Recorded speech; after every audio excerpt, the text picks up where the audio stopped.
Catering jobs can be one of the fastest ways to boost your income as a personal chef, but they can also be one of the fastest ways to burn yourself out if you're not careful. I see passionate cooks making the same mistakes over and over, and they're costing themselves money, time, and even clients. In this video, I'm breaking down the 5 biggest mistakes that personal chefs make with catering jobs and how to avoid them so you can actually enjoy the work and make a good profit.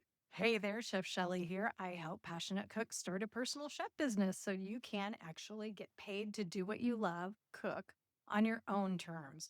No restaurant, no commercial kitchen, no babysitting staff.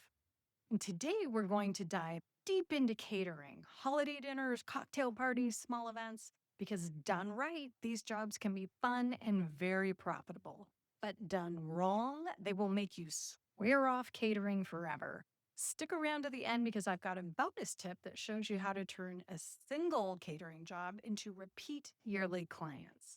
Okay, mistake number 1. And this happens to almost every new personal chef. You get so excited to impress people, and part of that can come from feeling like we need to impress people, that you go overboard. 10 appetizer options, 5 entree options, multiple dessert options. Here's the problem. Clients don't want to choose from a whole novel full of options. They want something delicious, probably something impressive that feels effortless for them. Sometimes they'll come to you and they'll have a really good idea of what they want. Sometimes they do need to be led a little bit. But on your end, overcomplicating menus means hours of planning, multiple shopping lists, juggling 12 burners when you don't have, and way too much stress. So what to do instead? Start out with creating 2 to 3 set menus for the types of events you want to do to give your client a jumping off point. Holiday dinner party, 4 courses, up to 8 people. Cocktail reception, 6 hors d'oeuvres, up to 20 guests. Festive holiday brunch, main dish, 3 sides, and a dessert. When you keep it simple like that, you come off as professional, confident, your prep is streamlined, clients love that you help make the decision for them. The holidays are hard enough. They are booking us to make their lives a little bit easier, so don't make it harder for them. Next, mistake number 2. I know it feels tempting to just throw out a number when someone puts you on the spot and says, how much for a dinner for 10 people? But let me tell you, every time I did that, I undercharged. Every single time. And here's why. It's impossible when you're just starting out to think of everything on the spot. Food costs, shopping time, setup, cooking, serving, cleanup, travel. You're going to miss something. And then you walk out of the event realizing you basically worked for free on your Saturday night. Let me tell you from experience, it's a terrible feeling. What to do instead? Price simple menus ahead of time. Work out the numbers for a dinner party for 4, for 8, or a buffet for 20, or a cocktail party, whatever it is you want to do. That way you're ready when a client asks and you can confidently say, my dinner parties start at this, or here's an example. Is this what you're thinking of? You look professional and you protect your profit. Mistake number 3. This is a biggie. Not setting boundaries. This is one of the fastest way to hate catering. If you don't set boundaries with things like a clear client agreement or contract, clients will assume everything is included. Suddenly, you're expected to be bringing serving platters and you're going to stay and bartend, right? And well, you have the linens and the table decor and plates and glassware. And the worst part, you're not even getting paid for any of that. The last thing you want is to have a client casually mention at 7 o'clock when it's the party starting that, oh, you brought 20 champagne flutes, right?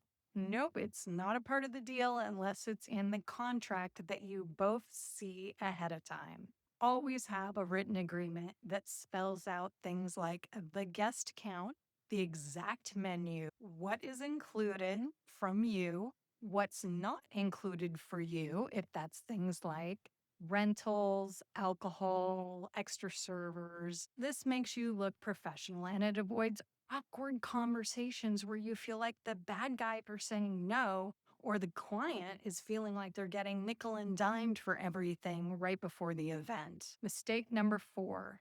You are not a commercial catering company with a commercial kitchen and a staff of minimum wage prep and servers. You should not try to compete with them.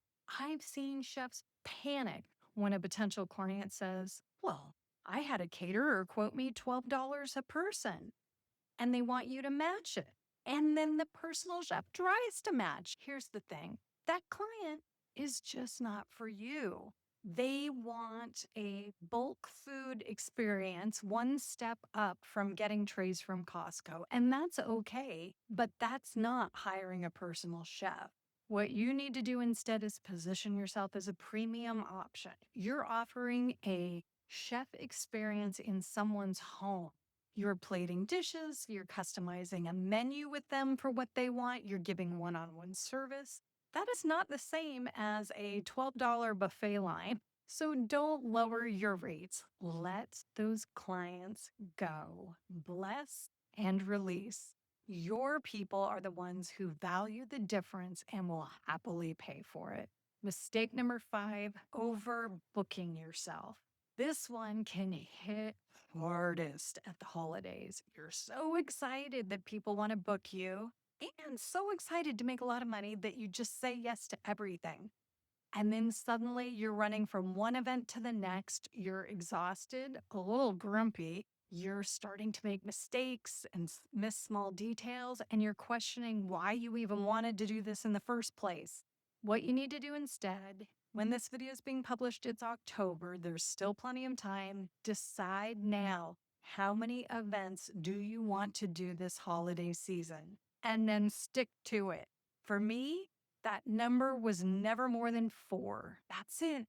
4 was my max if I wanted to keep my sanity and still enjoy my holidays at all. And here's the beauty too, when you limit your spots, you actually become more in demand and say, "I only have this many spots left. Do you want to reserve one? I recommend you do it now before I'm booked." Scarcity works in your favor and it keeps you sane. So here's your bonus tip. Don't let a catering job be a one-off. Even if it's a holiday thing and you know they're only going to do it once a year, at the end of every event, thank your client and say, "I'd love to take care of your holiday party again next year. Do you want me to pencil you in to reserve your spot?" You'd be surprised how many people will say yes. Even if they don't commit right away, you've planted the seed. And that way, catering jobs can get booked on your calendar, reoccurring instead of one and done stress fests. Those are the 5 biggest mistakes that personal chefs make with catering jobs: overcomplicating the menus and choices, guesstimating on prices, not setting their boundaries, competing with big caterers, and overbooking. Avoid these, and catering becomes not just profitable, actually more enjoyable. If you found this helpful, hit subscribe for more strategies to grow your personal chef business, because the clients are out there and they're hungry for what you're cooking.